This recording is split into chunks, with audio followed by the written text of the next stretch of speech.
Hello friends, welcome back to the new video guys and my YouTube channel guys. Today friend we are going to talk about guys how can we off guys super power saving mode setting in our oppo phone device. Friends, you can see guys you have got this setting in your phone.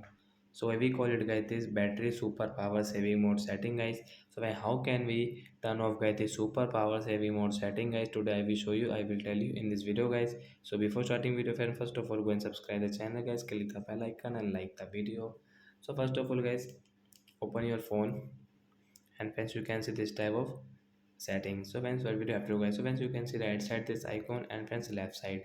So we will have to click on get this left side icon, exit super power saving mode setting guys, tap here. Friends, got it.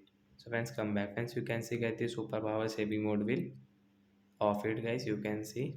So guys, you want to use, so you will have to again turn on from here, then guys you can use it. So like that guys we can off guys super power saving mode setting. So that's it guys, bye.